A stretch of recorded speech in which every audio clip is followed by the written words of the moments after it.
నమస్కారం. కార్యక్రమానికి స్వాగతం. ఈనాటి కార్యక్రమంలో మనం లక్ష్య సాధన దిశగా ముందుకు వెళ్ళాలి అనేటువంటి అంశానికి మొట్టమొదటిగా తీసుకునవలసినటువంటి జాగ్రత్తతో కూడినటువంటి పరిహారం ఏమిటి అనే విషయం మీద మనం ముచ్చరించుకుందాం. లక్ష్య సాధనలో మనం 9 మెట్లు, 9 సోపానాలు, ఒక్కొక్క దానికి ఒక్కొక్క రకమైనటువంటి పరిహారం అంటూ ఉంటుంది. తిథులు ఉంటాయి, కొన్నిటికి నక్షత్రాలతో కలిసినటువంటి వారాలు ఉంటాయి. కనుక మొత్తం 30 తిథులు ఉన్నాయి. ఇందులో 3 వారాలతో కలిసిన నక్షత్రాలు కూడా ఉన్నాయి. అయితే వీటన్నింటిలో కల్లా మొట్టమొదటగా మీరు మనసులో ఏదో ఒక నిర్ణయం అంటూ తీసుకుంటారు. ఒక విజయాన్ని సాధించాలి అని అనుకుంటారు. ఆ గమ్యానికి చేరాలి. ఆ గమ్యానికి చేరిన తర్వాత దాని ద్వారా వచ్చేటువంటి లబ్ధిని పొందాలి అనుకుంటారు. ఆ గమ్యానికి చేరాలన్నా, ఆ లక్ష్యాన్ని ఛేదించాలన్నా తగినటువంటి శక్తి యుక్తులన్నీ కూడా మీకు ఉన్నాయా లేదా అని సహజంగానే మనం ముందు ఊహించుకుంటూ ఉంటుంటాం. ఒక్కొక్కసారి దానికి కావాల్సినటువంటి ఆర్థిక స్థితి ఏదైనా ఉంటే అది కూడా మన దగ్గర ఉన్నదా, లేక మనకు ఎవరైనా సహాయం చేసేవాళ్ళు ఉంటారా అనేటువంటి అంశాల మీద కూడా దృష్టి సారిస్తూ ఉంటాం. కొంతమంది అయితే మనకు ఎవరో గతంలో ఒక మాట చెప్పారు, ఆ మాట ప్రకారం మనం ముందుకు వెళ్ళబోతున్నాం. ఒకసారి ప్రారంభం చేసే ముందు రమ్మన్నాడు, ఒకసారి వెళ్ళి కలిసి రావటం మంచిది అన్న ఉద్దేశంతో వారి ఎదుటి ఎవరైతే చెప్పారో వారి దగ్గరికి వెళ్ళి వారికి ఒక గ్రీన్ సిగ్నల్ లాగా ఇచ్చేసి వారి అనుమతి కూడా తీసుకొని రావాలి అనుకుంటారు. ఎన్ని అనుకున్నప్పటికీ కూడా ఒక్కొక్కసారి సాఫీగా జరగవచ్చు, సాఫీగా జరగకపోవచ్చు. కనుక ఈ లక్ష్యాన్ని సాధించాలి అనుకుంటే ముందు మనకు ఒక ప్రధాన లక్ష్యం ఒకటి ఉంది, అదే పరిహార లక్ష్యం. ఈ పరిహారాన్ని పాటించాలి. ఈ పరిహారాన్ని పాటించిన తర్వాతనే ఆలోచన చేయాలి. ఇంతవరకు మనసులో ఎలాంటి ఆలోచనలు లేవు. ఒకవేళ ఉన్నాయనుకోండి, కాసేపు పక్కన పెట్టండి. మైండ్ అంతా బ్లాంక్, ఒక వైట్ పేపర్. ఇప్పుడు ఏదో చేయాలి, ఒక వ్యాపారం పెట్టాలన్నా, లేక ఒక సంస్థను నెలకొల్పాలన్నా, లేదా ఒక సంఘ సేవకు సంబంధించినటువంటి అంశం మీద దృష్టి ఉంచాలన్నా, లేక రాజకీయంలోకి దిగాలన్నా, లేక ఒక పెద్ద పారిశ్రామికవేత్తగా ఉండాలన్నా, లేక జ్యోతిష పండితుడిగా ముందుకు వెళ్ళాలన్నా, అంశం ఏదైనప్పటికీ, అవకాశాలు ఎన్ని ఉన్నప్పటికీ వాటి దృష్టి మీద అసలు వాటిపైన దృష్టి అసలు ఉంచవద్దు. ఏదైనా చేయాలి అనుకుంటారు, ఏదో చేయాలి. చాలామంది మన స్థాయి ఎంత అనేదానికంటే కూడా మనం చేయగలమా లేదా అనే నిరుత్సాహం కూడా కొంతమందికి వస్తూ ఉంటుంది. అది చాలా శ్రమతో కూడుకున్న పని అని ఎదుటివారు చాలామందిని డిసప్పాయింట్ చేస్తూ ఉన్న కారణంగా కూడా కొంతమంది వెనక్కిపోతూ ఉంటారు. ఇప్పుడు చెప్పబోయేటువంటి పరిహారం చాలా సింపుల్గానే ఉంటుంది. అయితే ఈ పరిహారం ఎప్పుడు చేయాలి? మీ ఆలోచనలు మీకు ఏమీ లేవు, ఏదో ఫలాని విషయం మీద మీరు దృష్టి ఉంచాలి అని అనుకున్నారు. ఇప్పుడు అది కూడా అనుకోరు. కేవలం ఈ పరిహారాన్ని పాటించాలి అనే ఉద్దేశంతోనే ఉంటారు. మేమండి ఆల్రెడీ ఒక నిర్ణయానికి వచ్చేసామండి, ఇంకటువంటిప్పుడు ఈ పరిహారం అవసరమా? ఒక నిర్ణయానికి వచ్చినా రాకపోయినా ఈ పరిహారం చేసుకున్న తర్వాతనే మీ నిర్ణయాన్ని ముందుకు తీసుకుని వెళ్ళటానికి అవకాశాలు అంటూ వస్తాయి. కనుక రేపో ఎల్లుండో మంచి రోజులు రాబోతున్నాయండి. వినాయక చవితి రాబోతుంది, లేకపోతే ఆ తర్వాత దసరా పండుగ రాబోతుంది. ఈ దసరాకి మేము మొదటిగా టెంకాయ కొట్టేసేసి మన ఆలోచనని ముందుకు తీసుకుపోవచ్చు అని మా ఉద్దేశం అండి. ఆ రోజే భూమి పూజ కూడా చేద్దాం అనుకుంటున్నాం. ఏదో రకరకాల ఆలోచనలు ఉండొచ్చు. వాటికంటే ముందుగానే ఇది చేసుకోవటం అనేది ఉత్తమోత్తమ శ్రేయోదాయకం. ఒకవేళ ఆ కార్యక్రమాలు ముందు చేసేసాం, ఆల్రెడీ అవి అయిపోయినాయి, అప్పుడు పరిహారం చేసుకోవచ్చు. కానీ ఏదైనా సరే ఒక లక్ష్యాన్ని సాధించాలి అన్నా, లక్ష్య సాధన వైపు దృష్టి ఉంచి ముందుకు వెళ్ళాలి అన్నా, ఒక స్థాయిలోకి వెళ్ళి అక్కడ మీ యొక్క స్థితిని 10 మందికి చాటి చెప్పాలన్నా మొట్టమొదటగా చేయాల్సిన పరిహారం ఏమిటో అది గమనించాలి. ఎలాంటి ఆలోచన ముందు అక్కర్లే, ఎలాంటి అవకాశాలు ముందు అక్కర్లే, ఎలాంటి ప్రయోగాలు అక్కర్లే. వ్యాపారము ఏంటో మనకు తెలియదు, వ్యవహారం ఏంటో తెలియదు, అటు లక్ష్యం ఏమిటో అనేది కూడా మనకు తెలియదు, ఆ గమ్యం ఎటు నుంచి ఎటు వెళ్ళాలి కూడా తెలియదు, ఎవరు మనకు సహాయం చేస్తారన్న విషయం తెలియదు. Complete white paper. కనుక ప్రతి ఒక్కరు కూడా ఈ పరిహారం చేయటం తప్పు లేదు. ఏమంటే ఈ పరిహారం చేసిన తర్వాత మేము మిగతా పరిహారం చేయవచ్చు లేక చేయకపోవచ్చు అంటే అది మీ ఇష్టానుసారం. మీ మనసుకు సరైనటువంటి ఒక స్థితి, ఆలోచించేటువంటి అవకాశాలు రావాలి. మాకు ఆల్రెడీ వచ్చేసాయి, వస్తే ఇది పాటించండి, మరికొంచెం అధికంగా రావచ్చు, లేదా ఇంతకుముందు వచ్చిన ఆలోచన గాలికి పోయి కొత్త ఆలోచన రావచ్చు, ఇంతకుముందు చేసిన ప్రారంభం చేసింది అది మరికొంత మెరుగైనటువంటి దిశలో పోవచ్చు, లేదా మీ అంతటి మీరే డ్రాప్ అయిపోయి సరికొత్త నిర్ణయాలు తీసుకోవచ్చు. ఏది ఏమైనప్పటికీ కూడా ఇది పాటించడంలో తప్పు లేదు. ఇది ఎవరు పాటించాలి? ఎవరైనా పాటించవచ్చు. కేవలం లక్ష్య సాధన వైపు వెళ్ళేటువంటి వారికి కాదు, తమ జీవన మనుగడను ఒక స్థాయిలోకి తీసుకుని వెళ్ళాలనేటువంటి తపనతో ఉంటారు. అయితే ఈ పరిహారం మాత్రం అందరికీ ఉపయోగపడుతుంది. కేవలం లక్ష్య సాధన దిశగా వెళ్ళేటువంటి వారికి మాత్రమే కాకుండా మన స్థితిగతుల్ని సరిగ్గా ఉంచుకోవాలి, మన స్థాయిని పెంచుకోవాలి, మన వృత్తి వ్యాపార ఉద్యోగ వ్యవహారాల యందు ఎక్కడా సమస్యలు లేకుండా మన మనసంతా కూడా కాన్సన్ట్రేషన్ చేస్తూ ముందుకు వెళ్ళాలి అనేటువంటి ఆలోచనతో కూడా ఈ పరిహారం చేసుకోవచ్చు.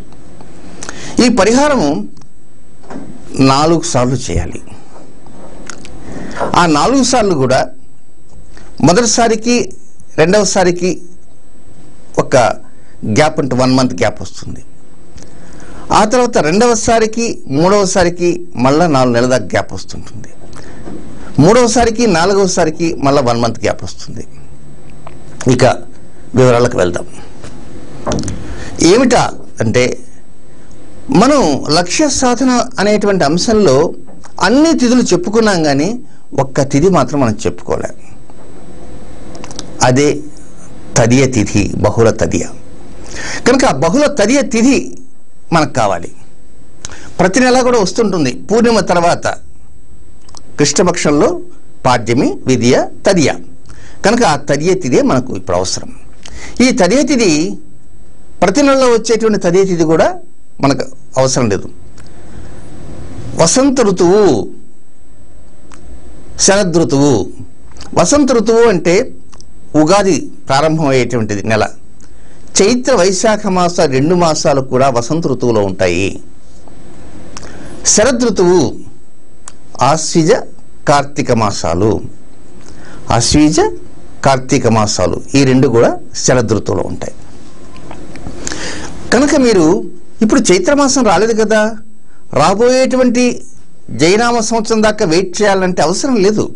రేపు ఆశ్వీజ కార్తీకాలు చేయండి, ఆ తర్వాత చైత్ర వైశాఖాలు చేయండి. లేదా ప్రస్తుతం ఖాళీగానే ఉంచి టైం అంతా కూడా ఇంకా చాలా టైం ఉంది కనుక స్థిమితంగా చేసుకుందాం అనుకుంటే రాబోయేటువంటి చైత్ర వైశాఖ మాసంలో చేసి ఆ తర్వాత ఆశ్వీజ కార్తీక మాసాలు చేయండి. ముందు ఆశ్వీజం కార్తీకం తర్వాత చైత్ర వైశాఖాలు చేయొచ్చు, లేదా చైత్ర వైశాఖ ముందు చేసి ఆ తర్వాత ఆశ్వీజ కార్తీకాలు చేయొచ్చు. ఇక డౌట్స్ ప్రారంభమవుతాయి ముందే, అది ఏంటి అనేటువంటి విషయం తర్వాత. ఆశ్వీజ మాసం చేశామండి, కార్తీక మాసంలో మా ఇంట్లో చిన్నపాటి కార్యక్రమం జరిగింది, మేము ఊరు వెళ్ళామండి, మేము చేయలేకపోయినామండి. అది ఎట్లా? చేసి తీరాలి, లేదంటే ఆశ్వీజ కార్తీక మాసాల్లో చేసింది ఎగిరిపోయినట్టుగానే భావించాలి. మరొక డౌట్, మా తాతయ్య గారి ఆ రోజు ఆబ్దికం అండి, లేకపోతే మా నాన్నగారి ఆబ్దికము లేదా అమ్మగారి ఆబ్దికము ఉంటాయి కనుక, పితృతిథులు ఉంటాయి కనుక అలాంటి అంశాలు అనేవి ఉంటాయి. అలాంటి వారికి అవకాశం ఎట్లా? ఆ రోజంతా హడావుడిగా ఉంటుంది. అయితే ఏదైనా ముఖ్యం పనికి ఆ రోజున మీరు గనక గృహంలో ఉన్నా లేకున్నా అనేటువంటి అంశాల మీద మనం ఇప్పుడు ఆలోచించాలి. ఆబ్దికం ఉన్నప్పటికీ కూడా దీని పాటికి ఇది చేసుకోవచ్చు. అయితే మీరు ఇంట్లో లేకుండా బయటకు వెళ్ళిపోతాం, ఏదో పెద్ద ఫంక్షన్ ఉందండి అక్కడికి వెళ్ళిపోతామంటే మాత్రమే అది వాయిదా పడుతుంది. కనుక ఆబ్దికమైతే ఇంట్లోనే ఉంటారు, పైగా ఆబ్దికాలు ఎప్పుడు పెడతారంటే మాధ్యాహ్న కాలంలో పెడతారు, అపరాహ్నం మాధ్యాహ్నం దాటిన తర్వాత. మొత్తం సూర్యోదయం నుంచి సూర్యాస్తమయం దాకా 5 భాగాలు చేస్తారు ఆ సమయాన్ని. ప్రాతవం, సంగమం, మాధ్యాహ్నం, అపరాహ్నం, సాయంకాలం. పితృకార్యాలన్నీ కూడా అపరాహ్న సమయంలోనే పెడతారు. అంటే సుమారుగా 1:15 పైన 3:30 మధ్య కాలంలోనే ఈ తద్దినాలు, శ్రాద్ధాలు, పితృకార్యాలను జరుగుతుంటాయి. కనుక మనకు కావలసిన సమయం ఎప్పుడు అంటే మధ్యాహ్నం, కరెక్ట్గా అభిజిత్ సమయము అంటారు. అభిజిత్ లగ్నము లేక అభిజిత్ సమయము. ఆ అభిజిత్తులో మనకు అవసరం అన్నమాట. ఆ అభిజిత్తులో ఎక్కడ ఉండాలి? ఇంట్లో ఉండి తీరాలి. అద్దె ఇల్లు అయితే అద్దె ఇల్లు, సొంత ఇల్లు అయితే సొంత ఇల్లు, ఏదైనా గృహంలో ఉండాలి. లేదండి ఆ రోజు మేము ఆఫీసుకు ఏదో ముఖ్యమైన పని మీద ఉంది, వేరే ఊరు వెళ్తున్నాం, అక్కడ లాడ్జిలో ఉంటామంటే కుదరదు. అటువంటప్పుడు ఆ నెలలో వచ్చేటువంటి తదియ తిథి వెళ్ళిపోతుంది. సో ఆశ్వీజ మాసంలో మాకు బయట ప్రోగ్రాం ఉందండి అంటే ఇంకా కార్తీకం చేయటం అనవసరం. నెక్స్ట్ చైత్ర వైశాఖ. చైత్రంలో కూడా మాకు పోయిందండి అంటే ఆశ్వీజం. ఇది పోతే అది, అది పోతే ఇది, మార్చిపోతే సెప్టెంబర్ పోతే మార్చి అనేవి ఉన్నాయి కనుక పరీక్షలు ఎగ్జామ్స్ రాసేవారికి ఆ విధంగా చేసుకోవచ్చు. ఏది ఏమైనప్పటికీ కూడా ఆ ఒక్కరోజు కనుక మీరు స్పేర్ చేయగలిగితే చాలా శుభకరమైనటువంటి అంశాల మీదకి వెళ్ళటానికి అవకాశం అంటూ ఉంటుంది. ఈ తదియ పరిహారము అనేటువంటిది కేవలం లక్ష్య సాధనకి మాత్రమే కాదు. ఈ పరిహారం ఆల్ ఇన్ ఆల్ అన్నింటికీ ఒక తివాచీ పరిచిన విధంగా ఉంటుంది, ఒక రెడ్ కార్పెట్ వేసిన విధంగా ఉంటుంది. కనుక ఆ రోజు ఎన్ని కార్యక్రమాలు ఉన్నప్పటికీ కూడా చేసుకోండి. పొరపాటున విధి వక్రించి ఏదో కొన్ని ఇతర సమస్యలు ఏదన్నా వచ్చి రావటము, లేక మృతాశౌచము, జాతాశౌచము వచ్చిందనుకోండి అవకాశం ఉండదు. మృతాశౌచం వస్తే అవకాశం ఉండదు. అటువంటప్పుడు అది వదిలేయాలి. ఇక స్త్రీలు, పురుషులు ఎవరైనా ఆచరించవచ్చు. పురుషులలో కూడా వృద్ధులుగా ఉన్నవారు ఆచరించవచ్చు, వివాహం అయిన వారు ఆచరించవచ్చు, వివాహం కాని వారు ఆచరించవచ్చు, వివాహమై భార్య చనిపోయిన వారు ఆచరించవచ్చు. స్త్రీలలో కూడా చిన్నవారు ఆచరించవచ్చు, వివాహం అయిన వారు ఆచరించవచ్చు, వైధవ్య స్త్రీలు ఆచరించవచ్చు, ఎవరైనా ఆచరించవచ్చు. అయితే ఋతు సమయంలో ఉన్నటువంటి వారు ఆ తిథి సమయంలో, ఆ తిథి రోజున 5వ రోజు పూర్తయి ఉండాలి. అలా ఉంటేనే స్త్రీలు ఎలిజిబిలిటీ, లేకపోతే అవకాశం లేదు. నెక్స్ట్ గర్భిణి. 4వ మాసం వచ్చింది అని అంటే మాత్రం కుదరదు. 4వ మాసం వచ్చిందంటే కుదరదు. అంటే ఒక విధంగా గర్భిణులకి ఇది అవకాశం లేదు. బాగా గుర్తుంచుకోండి. మరలా డౌట్స్ వచ్చేస్తుంటాయి. ఏమండి మేము మొదటిది చేసేసాం, ఆశ్వీజ మాసంలో చేసినటువంటిది మేము ఆశ్వీజం మొదలు పెట్టాలనుకున్నాం, ఆశ్వీజం చేశాం, ఇంతకు పరిహారం చెప్పలేదు, ముందు డౌట్స్ మీద వెళ్ళిపోతున్నాం. ఆశ్వీజం చేశాము, కార్తీకంలో చిన్నపాటి సమస్య వచ్చేసింది. ఎట్లా? ఆశ్వీజం తీసేయాల్సింది, రాబోయేటువంటి చైత్ర వైశాఖ మాసం చేసుకోవాలి. కనుక ఆశ్వీజం మాకు అడ్డంకి ఉంది, కార్తీకంలో అవకాశం లేదు. ఏదైనా సరే ఆశ్వీజం కార్తీకం చేస్తాము. నెక్స్ట్ ఆశ్వీజం కార్తీకం చేసామండి, హ్యాపీగా ఉంది, మాకు ఇబ్బంది లేదు, ఇంకా రాబోయే చైత్ర వైశాఖ మాసాలు వీఆర్ వెయిటింగ్ వెరీ ఈగర్లీ అనుకున్నారు. కరెక్ట్గా చైత్ర మాసంలోనే ఇబ్బంది వచ్చింది, వైశాఖ మాసంలో ఇబ్బంది వచ్చింది. అప్పుడు ఎట్లా? అప్పుడు మళ్ళీ తిరిగి చైత్ర వైశాఖ మాసం రా అంటే you have to wait another 1 year, 1 సంవత్సరం వేచి ఉండాలి. కానీ కుదరదు. ఇవి చాలా సందిగ్ధంగా ఉండేటువంటి విషయాలు. అంటే చైత్ర వైశాఖ మాసాలు అనేటువంటివి ఉత్తరాయణంలో ఉంటాయి, ఆశ్వీజ కార్తీక మాసాలు దక్షిణాయనంలో ఉంటాయి. మీరు ఉత్తరాయణంలో 2 తదియలు చేసేసారు, నెక్స్ట్ వెయిటింగ్ ఫర్ దక్షిణాయనం, దక్షిణాయనంలో చేయాలి. ఒక దక్షిణాయనం చేయలేకపోయినారనుకోండి, ఉత్తరాయణంలో చేసిన మొదటి 2 ఎగిరిపోతాయి, అంటే ఆశ్వీజ కార్తీక మాసాల తర్వాత నెక్స్ట్ చైత్ర వైశాఖ మాసాలు చేసి తీరాలి. ఆ తర్వాత వచ్చేటువంటి ఉత్తరాయణం చేయాలి. ఉత్తరాయణం చేస్తే నెక్స్ట్ దక్షిణాయనం చేయాలి. దక్షిణాయనం చేస్తే నెక్స్ట్ ఉత్తరాయణం చేయాలి. ఉత్తరాయణం చేసిన తర్వాత దక్షిణాయనంలో అవకాశం లేకపోతే మళ్ళా వచ్చేటువంటి దక్షిణాయనం దాకా వెయిట్ చేయాలంటే టైం ల్యాప్స్ అయిపోతుంది. కనుకనే ఎన్నో జాగ్రత్తలు తీసుకుంటూ ఒక ప్లానింగ్ చేసుకుంటూ ఈ దక్షిణాయనంలో ప్రారంభించాలా, నెక్స్ట్ ఉత్తరాయణం, లేక ఈ ఉత్తరాయణంలో ప్రారంభించామనుకోండి రేపు వచ్చే ఉత్తరాయణంలో ఆ తర్వాత దక్షిణాయనం, ఉత్తరాయణం తర్వాత వెంటనే దక్షిణాయనం ఉండాలి తప్ప ఈ ఉత్తరాయణానికి ఆ దక్షిణాయనానికి మధ్య మరొక ఉత్తరాయణం చోటు చేసుకోకూడదు. లేక దక్షిణాయనంలో మొదలుపెట్టిన తర్వాత మళ్ళా నెక్స్ట్ దక్షిణాయనం దాకా మధ్యలో ఎక్కువ చోటు చేసుకోకూడదు. ఇలాంటివి ఎన్నో ఉన్నాయి. కనుక ఇవి కాకుండా ఇంకా వచ్చేటువంటి ఆలోచనలు ఉంటాయి. అవి ఏంటంటే సహజంగా అవి రాకూడదని మనం అనుకోవాలి. మీరు చెప్పబోయేటువంటి పరిహారాన్ని ఆశ్వీజ మాసంలో ఉన్నటువంటి తది రోజున మొదలుపెట్టాం, చేశాం. ఆ తర్వాత రెండవ వచ్చేది కార్తీక మాసానికి ఏదో చిన్నపాటి అనారోగ్యం వ్యాపించింది. అప్పుడు ఎట్లా? అవకాశం లేదు. అంటే అనారోగ్యం అంటే ఎలాంటి అనారోగ్యం? ఒక బెడ్ రిడన్ అయి ఉండొచ్చు. కనుక హాస్పిటల్ పాలైన తర్వాత అక్కడ ఏదైనా ఒక శస్త్రచికిత్స లాంటిది ఉండొచ్చు. అలాంటివి ఉన్నప్పుడు అవకాశాలంటూ ఉండవు. మరొకటి, ఈ ఆశ్వీజంలో చేసిన తర్వాత మధ్యాహ్నం తర్వాత ఏదో రకమైనటువంటి సమస్య వార్త ఏదో విన్నాము, చేసింది ఫెయిల్ అయిపోతుంది, దాన్ని కొనసాగించడానికి లేదు. ఈ ఆశ్వీజం చేశాము, కార్తీకం చేశాము, నెక్స్ట్ వచ్చేటువంటి చైత్ర వైశాఖ మాసాలలో చేశాము. ఈ లోపల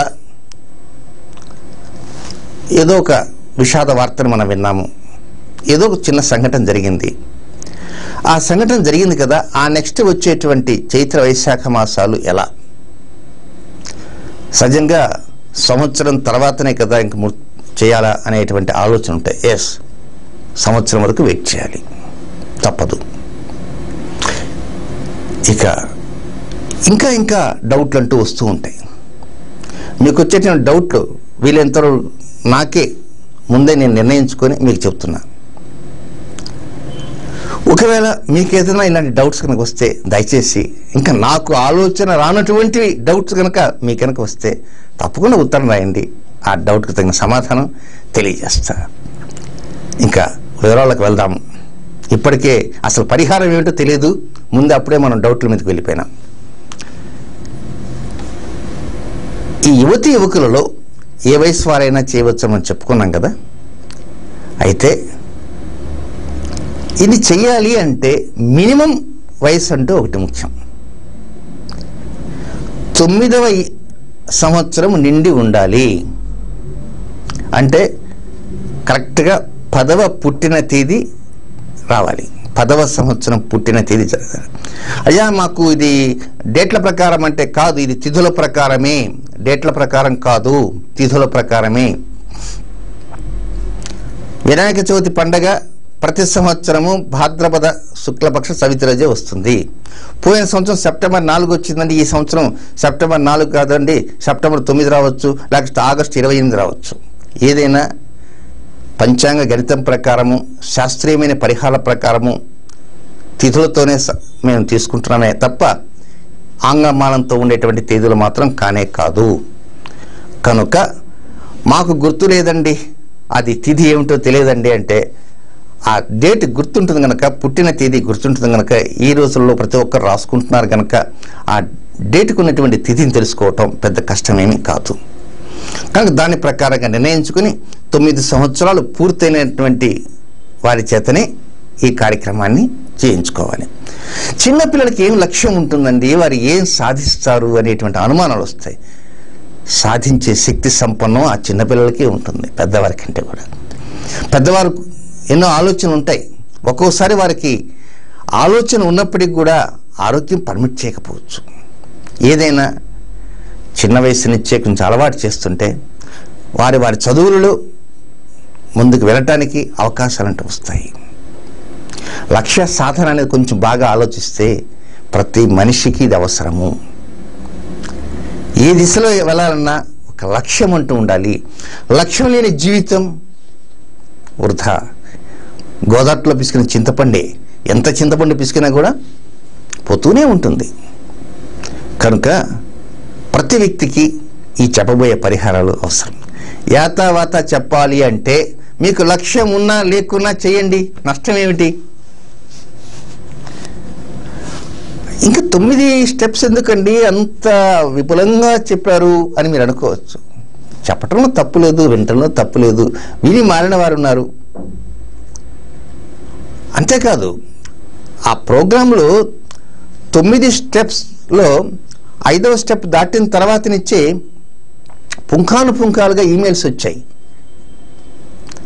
త్వరగా కానివ్వండి అని.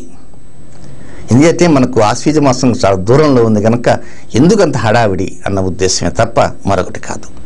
ఇక పరిహారాలకు వెళ్ళిపోతాం. దీనికి కావలసినటువంటిది వేప చెట్టు. ఇప్పుడు ఎక్కడెక్కడ వేప చెట్టు ఉన్నాయా అని చూసుకోవాలి. వేప చెట్టు మనకు అవసరం. వేప చెట్టులో ఏమి కావాలి? వేప చెట్టులో మనకు కావాల్సింది ఏమిటి? వేప చెట్టుకి పైన బెరడు ఉంటుంది. పైన బెరడు ఉంటుంది. జస్ట్ అంత ముక్క చాలు బెరడు. ఇది దానితోనే మనం పరిహారం చేస్తాం. వేప చెట్టుకి పైన బెరడు ఉంటుంది. జాగ్రత్తగా తీసుకుంటే వస్తుంది. సపోజ్ మీకు అంత బెరడు దొరికిందనుకోండి, దగ్గర ఉంచుకొని ఎవరికైనా కావాలనుకున్న వారికి ఇవ్వండి.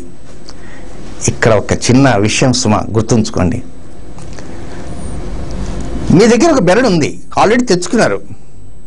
పక్కింటి పిన్ని గారు అడిగారు, ఏమండి మాకు కూడా అంత బెరడు కావాలని. ఇవ్వండి, బట్ అది శుక్రవారం అయితే మాత్రం ఇవ్వకండి. అది శుక్రవారం అయితే ఇవ్వకండి. పిన్ని గారు మీ పరిహారం రేపు కదా చేయాల్సింది, రేపు ఉదయం ఇస్తానండి అని చెప్పండి. ఆ తెచ్చిన బెరడు మహాలక్ష్మీప్రదమైనటువంటిది అని భావించండి. ఇప్పుడు మరొక డౌట్ వచ్చేస్తుంది, మా ఇంట్లోనే వేప చెట్టు ఉందండి, అందరూ మా బెరడు తీసుకోబోతున్నారు, ఎట్లా? మీరు కాపలా ఉండి శుక్రవారం ఎవరు బెరడు తినేయకుండా కాపలా ఉండండి. ఇంకేముంది? ఈ పరిహారం బయటికి లీక్ కాబోతున్నది కనుక జాగ్రత్త పడిపోతారు. ఎక్కడెక్కడ వేప చెట్లకి బెరడంతా కూడా కొట్టుకొని పోతారు పాటికి. దయచేసి బెరడును మాత్రం అమ్మకండి. అందరికీ ఉచితంగా ఇవ్వడానికి ప్రయత్నం చేయండి. శుక్రవారం పూట మాత్రం దయచేసి ఇవ్వకండి. మీ బెరడుని మీ దగ్గరే ఉంచుకోండి. మంగళవారమా హ్యాపీగా ఇవ్వండి, మిగతా అన్ని వారాలు ఇవ్వండి. శుక్రవారం మాత్రం ఆ వేప చెట్టు బెరడు మీ దగ్గర బెరడుని మీ దగ్గరే ఉంచుకోండి. ఇక పరిహారం ఏమిటి అంటే, ఈ బెరడు ఎప్పుడు తీయాలి? ఈ బెరడుని ఎప్పుడు తీయాలి? ప్రస్తుతం ఇది శ్రావణ మాసం. సో ఏదైనప్పటికీ కూడా ఇప్పుడు పరిహారం ఇప్పుడు చెప్పినప్పటికీ కొంతమంది రాబోయేటువంటి ఉత్తరాయణంలో చైత్ర వైశాఖ మాసం నుంచి ప్రారంభం చేయొచ్చు, లేక రేపు దక్షిణాయనం ఆశ్వీజ కార్తీక మాసాలకి చేయవచ్చు. ఎప్పుడు చేసినా నేను అప్పుడు చేసేవారికి ఇప్పుడు చేసేవారికి ఇద్దరికి కలిపి చెప్తా. ఇక చైత్ర వైశాఖ మాసాలలో వచ్చేటువంటి పూర్ణిమ తిథి తర్వాత తదే రోజున ఆ పరిహారం మొదలెట్టాలి అంటే కనీసం ఒక 10-15 రోజుల ముందుగానే ఆ బెరడు తెచ్చుకోండి. దానికి ప్రత్యేకమైనటువంటి నక్షత్రాలు కానీ ప్రత్యేకమైన వారాలు కానీ ఏమీ లేవు.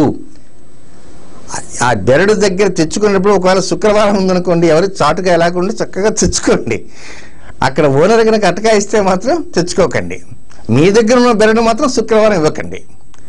ఎక్కడో చెట్టు ఉందండి, అక్కడ పలానా పోలీస్ స్టేషన్ ముందు ఒక చెట్టు ఉంది అంటే అక్కడ రక్షక భటులు ఉంటారు కనుక అది వారేదో వారి పనిలో ఉంటారు, గుట్టుగా తెచ్చుకోండి. శుక్రవారం తెచ్చుకోండి, ఇబ్బంది ఏమి లేదు. ఆ వెళ్ళేటప్పుడు కూడా జాగ్రత్తగా వెళ్ళండి, కొట్టుకుంటూ హడావుడిగా తీసుకురాకండి. జస్ట్ అంత ముక్క తెచ్చుకోండి. ఎక్కువ ముక్క తెచ్చుకుంటే ఇంత బంగారం వస్తుంది, తక్కువ ముక్క తెచ్చుకుంటే తక్కువ బంగారం వస్తుంది మొత్తం అనుకోకండి. ఎంత అయినా అంత ముక్క చాలు. జస్ట్ అది మన కొలతల ప్రకారం చెప్పాలంటే ఒక 2 అంగుళాలు ఇంటూ 2 అంగుళాలు ఉండేటువంటి మందం ఉన్నటువంటి చాలు బెరడు. 2 x 2 ఇంచెస్లో కాదండి మేము పెద్ద ముక్క తెచ్చుకుంటా, ఓకే, వెల్ అండ్ గుడ్, తెచ్చేసుకో. ఎప్పుడు తెచ్చుకుంటారంటే చైత్ర వైశాఖ మాసాల్లో ప్రారంభం చేయించుకున్న వారు చైత్రమాసం ఉగాది రంగం తెచ్చుకుని నష్టమే లేదు. ఉగాది వచ్చిన తర్వాత 18 రోజులకు వచ్చేది కనుక ఉగాది వచ్చిన తర్వాత మొదలుపెట్టుకోండి, తెచ్చుకోండి. ఇక వసంత ఋతువు ఎట్లా మొదలవుతుంది, వసంత కోకిల గానం వినిపిస్తుంటుంది, మరి చక్కగా బెరడు తెచ్చుకోండి. పైగా వసంత ఋతువులో ఆ వేప చెట్టుతోనే మొట్టమొదటి రోజే మనకు పని ఉండేది, వేప పూతతోటి. సరే, ఇక ఆశ్వీజ కార్తీక మాసాల్లో చేసేటువంటి వారు, ఆశ్వీజ కార్తీక మాసాల్లో చేసేటువంటి వారు ఆశ్వీజ మాసంలో బహుళ తదియకు ముందు ఒక 10-15 రోజుల ముందు తెచ్చుకోండి. ఇక ఆశ్వీజ మాసంలో మొదటి రోజునే కలశ స్థాపన అంటారు. ఆ రోజే మరొక పితృకార్యం కూడా ఒకటి ఉంటుంది, చాలా మందికి తెలియదు ఆ కార్యం. దౌహిత్ర ప్రతిపత్ అంటారు దాన్ని, దౌహిత్ర పాడ్యమీని. దౌహిత్రుడికి ఎవరన్నా ఉంటే అది పితృకార్యం కనుక అలాంటి కార్యములు ఉన్నటువంటి వారు మాత్రం ఆ రోజు తెచ్చుకోకండి, తర్వాత రోజు తెచ్చుకోండి.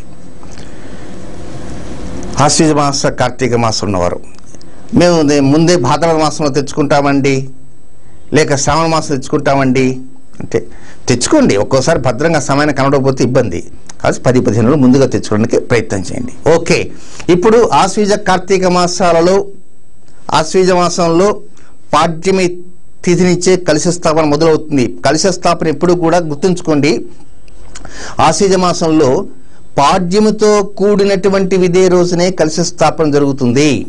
పాడ్యమి రోజున దౌహిత్ర ప్రతిపత్ అంటారు కనుక విదే రోజే మీరు తెచ్చుకోండి. పైగా ఈ వేప చెట్టుకి ఆశ్వీజ మాసానికి కొంత అవినాభావ సంబంధం కొంతగా చాలా ఉంది.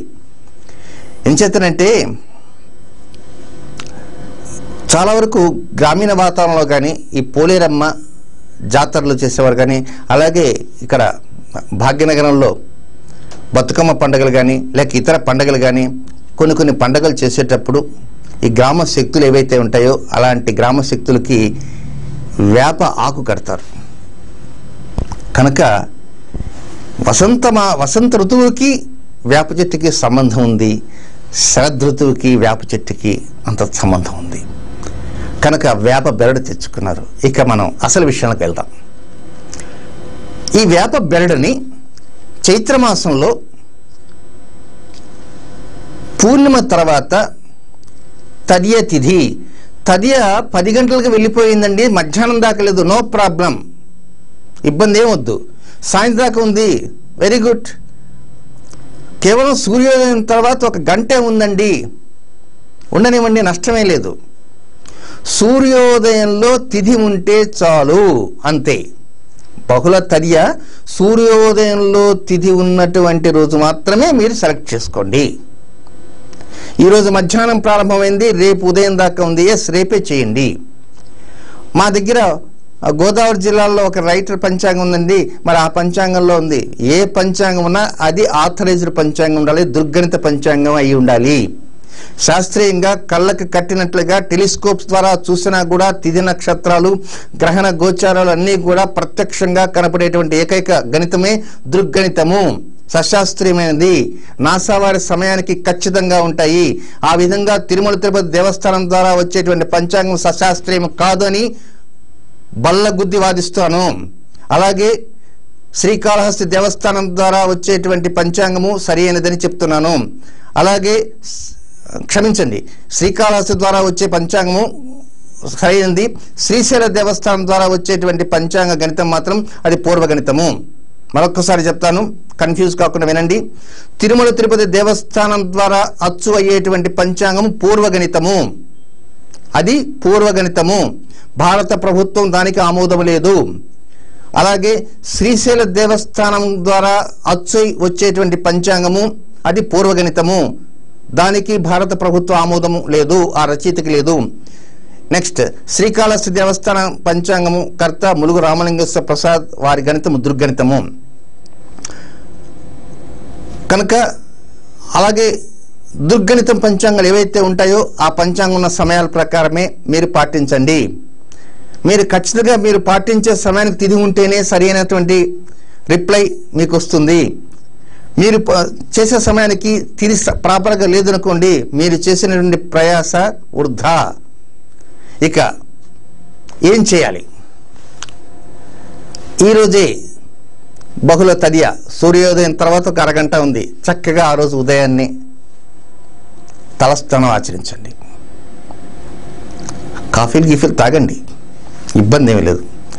టిఫిన్ తినండి, చక్కగా ఇబ్బంది అంటూ ఏమి లేదు. అయితే స్నానం చేసిన తర్వాత ఈ వేప బెరడు ఏదైతే ఉందో దానిని ఒక కప్పులో పెట్టండి. ఏ కప్పు అయినా పర్వాలే, ప్లాస్టిక్దైనా పర్వాలే. కప్పులో పెట్టి అది మునిగేటట్టు నీళ్లు వేయండి. దాంట్లో ఒక అర చెంచా పసుపు వేయండి. ఒక అర చెంచా పసుపు వేయండి. పసుపు నీటిలో ఆ బెరడు నానుతూ ఉంటుంది. ఎప్పుడు? బహుళ తదియ రోజు ఉదయం స్నానం చేసిన తర్వాత ఆ బెరడు కరెక్ట్గా మధ్యాహ్నం 12 గంటల సమయం తీసుకోండి. ఒక 5 నిమిషాలు ఇటైనా పర్వాలేదు, ఒక 5 నిమిషాలు అటైనా పర్వాలేదు. మీరేం చేస్తారంటే మధ్యాహ్నం దాకా మేము ఉపవాసం ఉంటారనేది అది మీ ఇష్టానుసారం. దీనికి ప్రత్యేకంగా ఉపవాసం ఉండవలసినటువంటి అవసరం లేదు. చక్కగా ఉదయాన్నే లేస్తారు, తలస్నానం ఆచరిస్తారు. కొంతమందికి వారి ఇళ్లలో వారి శ్రీమతి ఋతు సమయం ఉన్నా కూడా మీరు పాటించండి. కరెక్ట్గా సమయం అయింది కదండి, మీరు ఉత్తరపు దిక్కుగా కూర్చోండి. మీ ఇంట్లో చక్కగా నేల మీద ఒక తెలుపు వస్త్రం వేసుకోండి, లేదా ఒక పీట వేసుకోండి. పీట పైన తెలుపు వస్త్రం, కొత్తది కాకపోయినా పర్వాలేదు, నూతన వస్త్రమే అక్కర్లే. ఏదైనా తెలుపు రంగుగా ఉండేటువంటిది, మరి నలుపు రంగులు కాకుండా మిల్క్ వైట్ ఏం అవసరం లే, ఒక శ్వేత వస్త్రం వేసుకొని చక్కగా బాష్పాట్లు వేసుకుని కూర్చోండి. ఈ చెక్క ఉంది కదండి బెరడు, ఆ బెరడుని నీటిలో నుంచి తీసుకోండి, మీ కుడి చేతిలో పెట్టుకోండి. దానిపైన మళ్ళా ఇలా పెట్టేసుకోండి. అంటే ఇక్కడ మీ బెరడు ఉంటుంది, అలా పెట్టుకోండి. అంతే. ఎప్పుడైతే ఇక్కడ పెట్టుకుంటారో దానిపైన ఈ చేయి పెట్టుకుంటారో, పెట్టిన తర్వాత మాత్రం మీరు మౌనం వహించాలి. ఎంతసేపు వహించాలి? జస్ట్ ఒక 5 మినిట్స్ చాలు. ఈ 5 మినిట్స్ ఇలా పట్టుకోండి, ఇలా వద్దు. ఈ కుడి చేయి దిగువ ఉంటుంది, ఎడమ చేయి పైన ఉంటుంది.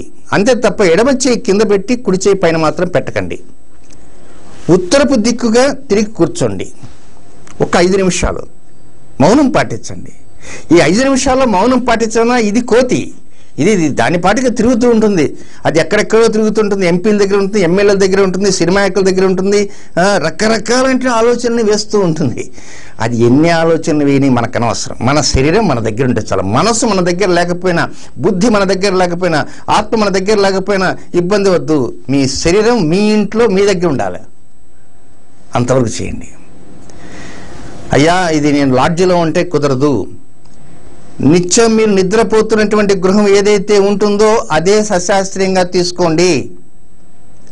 నేను ఇంటికి వచ్చి 1 నెల అయిందండి, ఇంట్లో అద్దెకి చేరామనంటే అదే తీసుకోవాలి. అలా పెట్టుకున్నారు. కనీసం ఒక 5 నిమిషాలు ఉంచండి. 5 నిమిషాలు ఉంచిన తర్వాత ఈ పైన ఉన్నటువంటి ఎడమ చేతిని తీసేయండి. లోపల ఉంటుంది బెరడు. ఈ బెరడు అటు పెట్టిన పర్వాలా, ఇటు పెట్టిన పర్వాలా, బెరడు భాగం కిందకున్నా బెరడు భాగం పైకున్నా ఇబ్బంది ఏమి లేదు. చక్కగా తీసుకోండి. ఆ బెరడుని మీ కుడి కంటికి, ఆ తర్వాత ఎడమ కంటికి చక్కగా నమస్కరించుకోండి. నేరుగా దీన్ని భద్రంగా తీసుకుని వెళ్ళి ఒక ప్లేట్లో, బాగా తడి లేనటువంటి ప్లేట్లో పెట్టండి, ఆరబెట్టండి, చాలు. ఆ తర్వాత భోజనం చేయండి. ఇది వెరీ సింపుల్. ఉత్తరపు దిక్కుగానే కూర్చోవాలి. మేము కూర్చోలేకపోతున్నామండి, మాకు మోకాళ్ళ నొప్పులు ఉంటాయి, ఇంకా ఇవన్నీ మొదలు డౌట్స్ ఉన్నాయి అనుకోండి, వీలైనంత వరకు ప్రయత్నం చేయండి. లేక ఒక స్టూల్ మీద కూర్చొని ఆ కాళ్ళని ఏదో ప్రకారంగా కొద్దిగా మడవటానికి ప్రయత్నం చేయండి. మోకాళ్ళని మడవటానికి ప్రయత్నం అంటూ చేయండి. అక్కడ మోకాళ్ళని ఎందుకు మడవాలి అనేటువంటిది పూర్ణిమ తిథికి సంబంధించినటువంటి పరిహారంలో తెలియజేస్తాను. కనీసం మోకాలు వంగదు, కానీ కొద్దిగా ప్రయత్నం అంటూ చేయండి. మాకు బాగా మోకాలు వంగుతాయంటే it is well and good, no problem at all. అక్కడ ఉంచండి అంతే. ఆ తర్వాత నిదానంగా సాయంకాలం వరకు, సాయంత్రం సూర్యుడు అస్తమించే వరకు దాన్ని ఆ పల్లెంలోనే ఉంచండి. ఆ తర్వాత రెండవ రోజు మళ్ళీ తడి ఎట్లా ఉంటుంది కనుక ఆ తడి ఆరేంత వరకు కూడా అలాగే కొనసాగుతూ ఉంటుంది. భద్రంగా బాగా ఆరిన తర్వాత అది గాలి బాగా సోకేటువంటి స్థానంలోనే ఉంచండి. ఏదైనా డబ్బాలు పెట్టి మూత పెట్టకండి, బాగా గాలి సోకుతూ ఉండాలి దానికి. అది ఒక మహాలక్ష్మి సంపన్నమైనటువంటిదని గుర్తుంచుకోండి. చైత్రమాసంలో వచ్చేటువంటి పూర్ణిమ తర్వాత బహుళ తది అయిపోయింది. ఆ తర్వాత వైశాఖ మాసంలో వచ్చేటువంటి పూర్ణిమ తర్వాత బహుళ తది అయిపోయింది. ఈ రెండు తదియలు అయిపోయినాయా? నెక్స్ట్ ఆశ్వయుజ మాసం వచ్చేటువంటి బహుళ తదియ, ఆ తర్వాత కార్తీక మాసంలో వచ్చే బహుళ తదియ. ప్రాసెస్ సేమ్, ఇంకా వేరే మార్పు అంటూ ఏమీ లేదు. 5 నిమిషాల మౌనం. మనసు ఎక్కడున్నా, బుద్ధి ఎక్కడున్నా, ఆత్మ ఎక్కడున్నా, శరీరం మాత్రం చక్కగా మీ ఇంట్లోనే కూర్చోవాలి. కుడి చేయి కింద ఉండాలి, ఎడమ చేయి పైన ఉండాలి. 2 చేతుల మధ్యనే పసుపు నీటిలో నానినటువంటి వేప బెరడు ఉండాలి. ఇప్పుడు గుర్తుంచుకోండి, పెద్ద ముక్క తీసుకుంటారా, చిన్న ముక్క తీసుకుంటారా? ఎందుకంటే మీ అరచేతి లోపల పట్టే ముక్క అయితేనే మీకు సరిపోతుంది. ఆలోచిస్తారు, మనకి ఎంత బిట్ అయితే సరిపోతుంది, మీ అరచేయి ఎంతో అంత తీసుకోండి. అంతకంటే ఎక్కువైతే బెరడు బయటికి కనపడుతూ ఉంటుంది, కొంత ప్రభావం అనేది తగ్గుతుంది. కనుక ఆ బెరడు ముక్క మీ 2 చేతులలో పెట్టుకుంటే అరిచేతుల్లో చుట్టూ అటు కానీ ఇటు కానీ ఎక్కడ బయటికి రాకుండా ఉండే విధంగా ప్రయత్నం చేయండి. వీలైనంత మీకు అర్థమయ్యే రీతిలో చెబుతున్నానేమో నేను అనుకుంటున్నాను. ఒకవేళ మీకు ఏదైనా ఇతర డౌట్స్ ఉంటే దయచేసి ఉత్తరం రాయండి. మీ ఉత్తరానికి మాత్రం నేను సమాధానం ఇస్తాను, భక్తిమాల.tv ద్వారా ఇస్తాను. చైత్రం అయిపోయింది, వైశాఖం అయిపోయింది, నెక్స్ట్ ఆశ్వయుజం అయిపోయింది, కార్తీకం అయిపోయింది. కనుక బహుళ తిథికి సంబంధించిన పరిహారం అయిపోయింది. ఇప్పుడు మొత్తం 30 తిథులు చెప్పారు కదా. బహుళ తిథికి దాదాపుగా ఇప్పుడు మొదలు పెట్టామంటే ఆశ్వయుజం, కార్తీకం, చైత్ర, వైశాఖ మాసాలు కదా. మరి మిగతా ఎట్లా వాటి పాటికి అవి లోపల చేసేసుకుంటుంటాం. వాటికి ఇన్ని రెస్ట్రిక్షన్స్ అంటూ లేవు. వాటికి ఈ ఉత్తరాయణం నుంచి దక్షిణ ఆగాల, దక్షిణ నుంచి ఉత్తరాయణ ఆగాల, ఒకవేళ ఉత్తరాయణం చేసి దక్షిణాయనం లేకపోతే మళ్ళా ఉత్తరాయణం ఆగాల, లేక ఈ దక్షిణాయనం చేసి ఉత్తరాయణం చేయకపోతే మళ్ళా దక్షిణాయనం ఆగాల. ఇవేమీ లేవు. కేవలం ఈ ఒక్క తిథి మాత్రమే ఉన్నది. ఈ తిథి రహస్యం అనేటువంటిది నిదానంగా మన కార్యక్రమాల్లో చెప్పుకుందాం. పూర్ణిమ తిథి వచ్చిన రోజున అసలు బహుళ తిథి యొక్క రహస్యం ఏమిటి అనేటువంటి విషయం కూడా అప్పుడు చెప్తాను. కనుక ఇది బహుళ తదికి సంబంధించిన లక్ష్య సాధనలో ఉన్నటువంటి రహస్యము. ఈ బెరడుని ఏం చేయాలనేది తర్వాత పరిహారాల్లో వస్తుంటుంది. చైత్ర వైశాఖ మాసంలో చేశాము, లేదా ఆశ్వయుజ కార్తీక మాసంలో చేశాము. నెక్స్ట్ బెరడు కోసం మళ్ళీ వెయిట్ చేయాలి కదా, తర్వాత 2 మాసాలు. ఈ లోపలే మిగతా పరిహారాలు ఉంటాయి. మిగతా పరిహారాల్లో కూడా ఈ బెరడు కొంత పార్టిసిపేట్ చేస్తూ ఉంటుంది. మొత్తం 30 తిథులలో ఈ బెరడు ఉంటుంది, ఎక్కడికి పోదు. కనుక దాని పని అది కర్తవ్యం చేస్తూనే ఉంటుంది. మీరు మీ పనిలో మీరు నిమగ్నమై ఉండాలి.